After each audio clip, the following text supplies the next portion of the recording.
Hi friends, അപ്പോൾ നമ്മൾ നോക്കുന്നത് സ്റ്റിഫിനെ കുറിച്ചും ഫ്യൂസിങ്ങിനെ കുറിച്ചുമാണ് കേട്ടോ. ഇപ്പോൾ ഉള്ളത് എൻ്റെ കയ്യിലുള്ളത് സ്റ്റിഫാണ്. ഇത് നമ്മൾ നെക്കൊക്കെ മറിച്ചടിക്കാൻ വേണ്ടിയിട്ടാണ് യൂസ് ചെയ്യുന്നത്. നെക്ക് കോളറൊക്കെ ചെയ്യാനായിട്ട് ഇത് പല തിക്നെസ്സിൽ വരുന്നതുണ്ട്. എൻ്റെ കയ്യിൽ നോർമലായിട്ടുള്ളതാണ് കേട്ടോ ഉള്ളത്. അത് നമ്മൾ ജസ്റ്റ് ഇങ്ങനെ വൺ സൈഡാണ് ഇതിൽ ഗം ഉണ്ടാവുക. ജസ്റ്റ് നമ്മളതൊന്ന് ലൈനിങ്ങിൽ ക്ലോത്തിൽ വെച്ച് അയൺ ചെയ്തിട്ട് നമുക്ക് നെക്ക് മറിച്ചടിക്കാൻ പറ്റും. ഇതാണ് ഫ്യൂസിങ് എന്ന് പറയുന്നത്. ഇത് ഭയങ്കര സോഫ്റ്റ് ആയിട്ടുള്ളതാണ്. രണ്ട് സൈഡ് ഗമ്മും ഉണ്ടാവും കേട്ടോ. ജസ്റ്റ് നമ്മൾ മെയിൻ ക്ലോത്തും അതേപോലെ തന്നെ ലൈനിങ് ക്ലോത്തും കൂടെ അറ്റാച്ച് ചെയ്യാൻ വേണ്ടിയിട്ടാണ് ഇത് നമ്മൾ ഉപയോഗിക്കുന്നത്. ഇതിപ്പോൾ എൻ്റെ മെയിൻ ക്ലോത്തും ഞാൻ അതുപോലെ സാറ്റൻ്റെ ലൈനിങ് ആണ് എടുത്തിരുന്നത്. അപ്പോൾ സാറ്റൻ്റെ ലൈനിങ് ആകുമ്പോൾ അറിയാമല്ലോ, ഇങ്ങനെ നമുക്ക് കയ്യിൽ കിട്ടില്ല. അപ്പോൾ മെയിൻ ക്ലോത്തും സാറ്റൻ ക്ലോത്തും കൂടെയൊക്കെ ജസ്റ്റ് ഇങ്ങനെ അയൺ ചെയ്ത് എടുത്തു കഴിഞ്ഞാൽ നല്ല അടിപൊളിയായിട്ട് നല്ല സ്റ്റിഫായിട്ട് നിൽക്കും.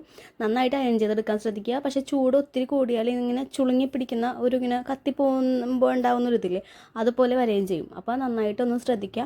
അതുപോലെ തന്നെ ഇത് അയൺ ചെയ്യുമ്പോൾ നമ്മളുടെ അയൺ ബോക്സിലായി കഴിഞ്ഞാൽ അത് ക്ലീൻ ചെയ്തിട്ട് മാത്രം പിന്നീട് വെച്ച് അയൺ ചെയ്യാൻ ശ്രദ്ധിക്കുക. കാരണം അല്ലെങ്കിൽ നമ്മളുടെ ആ ഒരു ഗമ്മ് പോലെ ഇതിൽ ഒട്ടിപ്പിടിക്കും. പിന്നെ നമ്മൾ ക്ലോത്തിലേക്ക് വെക്കുമ്പോൾ അതൊരു സ്റ്റെയിൻ പോലെയായിട്ട് വന്ന് നമ്മുടെ ക്ലോത്തിൽ ഫീൽ ചെയ്യാറുണ്ട്. എനിക്ക് അങ്ങനെ പറ്റിയിരുന്നു. അപ്പോൾ നിങ്ങൾ അതൊക്കെ കൂടെ ഒന്ന് ശ്രദ്ധിക്കുക ഇത് അയൺ ചെയ്യുന്ന സമയത്ത്. പിന്നെ ഇത് നമ്മൾ സ്റ്റിഫാണ് കേട്ടോ. സ്റ്റിഫ് എന്ന് പറയുന്നത് നമുക്ക് നെക്കൊക്കെ മറിച്ചെടുക്കാൻ വേണ്ടിയിട്ടാണ് നമ്മൾ യൂസ് ചെയ്യുന്നത്. അത് നമുക്ക് ഡയറക്റ്റായിട്ട് അയൺ ചെയ്യാം. അതായത് ലൈനിങ് ക്ലോത്തിൽ വെച്ചിട്ട് ഡയറക്റ്റായിട്ട് നമുക്ക് അയൺ ചെയ്തെടുക്കാം.